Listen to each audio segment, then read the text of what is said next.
बिस्मिल्लाहिर्रहमानिर्रहीम अस्सलाम वालेकुम रहमतुल्लाह। आप देख रहे हैं रूहानी बुक यूट्यूब चैनल। जुमेरात वाले दिन सिर्फ 2 नफल पढ़ें और हाजत मांगे, फ़ौरन दुआ कबूल हो जाएगी। आज की वीडियो के अंदर इंशाअल्लाह लज़ीज़ जुमेरात के ख़ास सिर्फ 2 नफल शेयर करने जा रहा हूँ। इंतहाई आसान छोटे से 2 नफल हैं, लेकिन आपकी हाजतें पूरी हो जाएंगी, दिली मुरादें पूरी हो जाएंगी, जायज़ ख्वाहिशात पूरी हो जाएंगी, रोज़ी रिज़्क इंशाअल्लाह लज़ीज़ आपको नसीब हो जाएगा। कैसे पढ़ना है वीडियो के अंदर शेयर कर रहा हूँ, वीडियो को मुकम्मल देखिए। चैनल के ऊपर नए हैं, चैनल को सब्सक्राइब करके बेल आइकन के बटन को दबा लें ताकि आने वाली तमाम लेटेस्ट वीडियोस आपको बर वक्त मिल सके। जुमेरात के दिन किसी भी वक्त 2 रकात नमाज नफल हाजत की पढ़ें।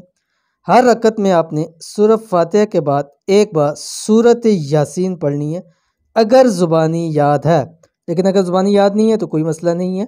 याद नहीं है तो कोई भी सूरत पढ़ ले। जब सलाम फेरेंगे, सलाम के बाद जिस जगह नफल पढ़ें उसी जगह बैठकर 3 मरतबा दुरूद शरीफ, 3 मरतबा सूरत यासीन और फिर 3 मरतबा दुरूद शरीफ पढ़ें।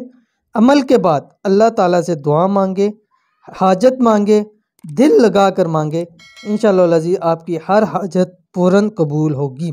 तो जुमेरात वाले दिन ये ख़ास 2 नवाफिल ज़रूर पढ़ा कीजिए। अगर यासीन नहीं याद तो कोई भी सूरत आप इसमें पढ़ सकते हैं, इंशाअल्लाह हाजात पूरी हो जाएंगी, रिज़्क़ रोज़ी भी खूब नसीब होगी।